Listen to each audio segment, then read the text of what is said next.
Hey, this is Biology with Pokemon. Right now I'm in Pokemon Platinum version, and I'm here to explain the effects of climate change on certain species with Pokemon, because Pokemon's a pretty easy game to understand. So here I am, I'm on Route 212. There's the map if you want to see it, if you want to go to it, if you have your own game. And a characteristic about this area is that it is always raining, no matter what. Like, I can move a bit over. Here I am in Pastoria City. It stopped raining. But when I head back into the Route 212, it starts raining again. And you can see that with the rain falling all over. And this effect translates into battle, which I'm going to show right now. Move my Empoleon up front. The others are all just there as tools. But here we go. We're in a battle. And that is a Croagunk. Here's my Empoleon, and there it is. It started to rain. Did you notice that? It's raining. So let me just take out this Croagunk real quick.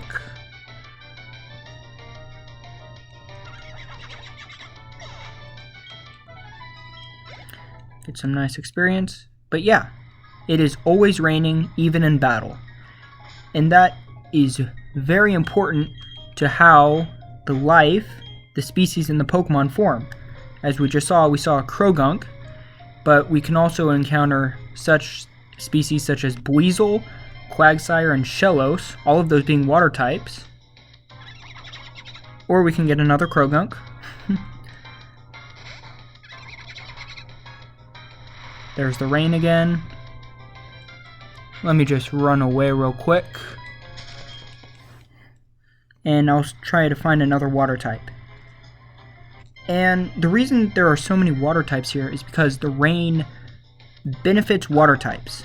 There's our water type, Shellos. And the rain benefits the water types through a couple of measures. One, it allows their attacks to do more damage. And two, it can activate certain abilities.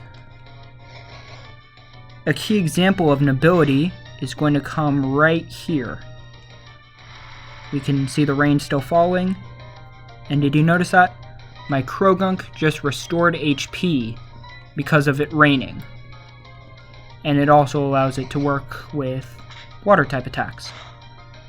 So there we go. I won't restore any HP because I have all my health.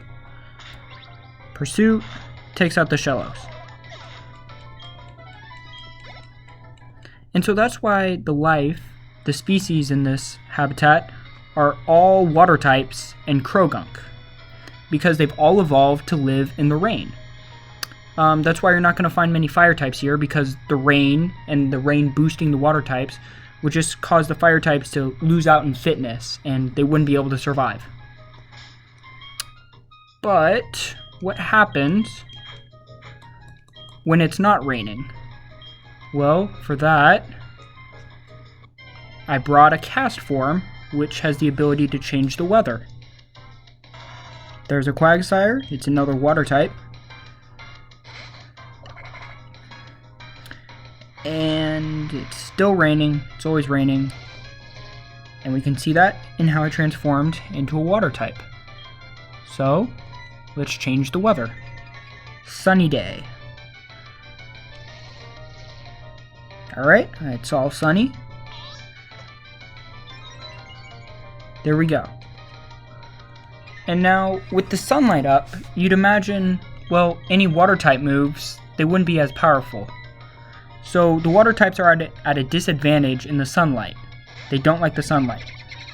But we also see our friend Croagunk, who isn't a water type, still impacted negatively by the sun. Right now. It takes damage when it's too dry out, which is very bad. because believe it or not, you don't want to be at low health in this game. And we're going to see it happen again. And look at that. Quagsire hasn't even hit me, and I'm already down quite a lot of HP. And we'll see if we can even finish it off. Mud Bomb, yep, that's going to hurt. And my Croagunk's down.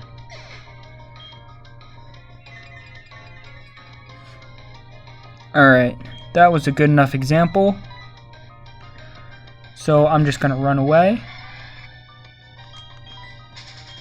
And luckily, my weather isn't permanent, so it's raining again. So the weather isn't impacted permanently. But this is how climate change can affect stuff in the real world.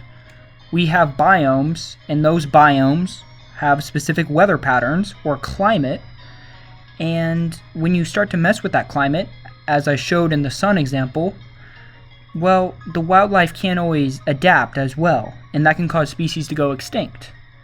The Croagunk aren't going to like living in the sunny conditions because they're put at a huge fitness disadvantage as compared to when they're in the sun. And we might be able to get one more example.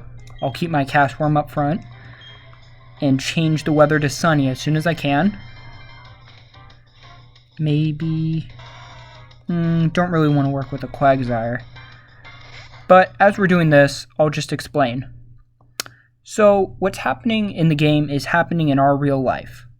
Biomes are changing, climates are changing, and everything is getting all messed up.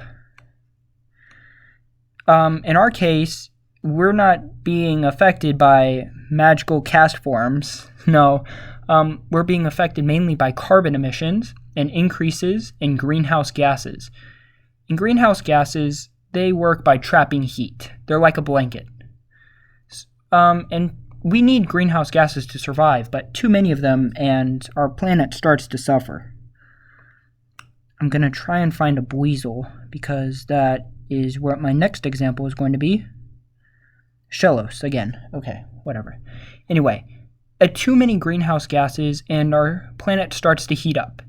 And instead of maybe where once it was rainy, it starts to become sunny, or the temperatures start to increase. Or maybe the increased carbon dioxide affects ocean level acidities through a long equation into carbonic acid, which just increases pH.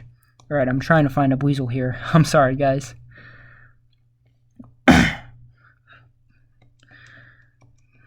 But yeah, you can see how just messing with weather can be a huge problem, because there are 4 species here, and we've seen 3 of them. We've seen my Croagunk, we've seen a Shellos, we've seen a Quagsire, and if I can find one, I'll show you a Buizel.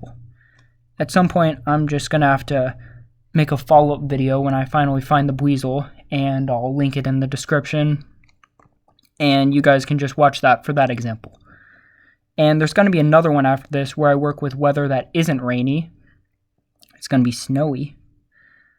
Alright, I'm just going to end it here. When I find a Buizel, I'll start recording again, and then I can actually discuss another problem that water types face when in the sunlight. So, see you then.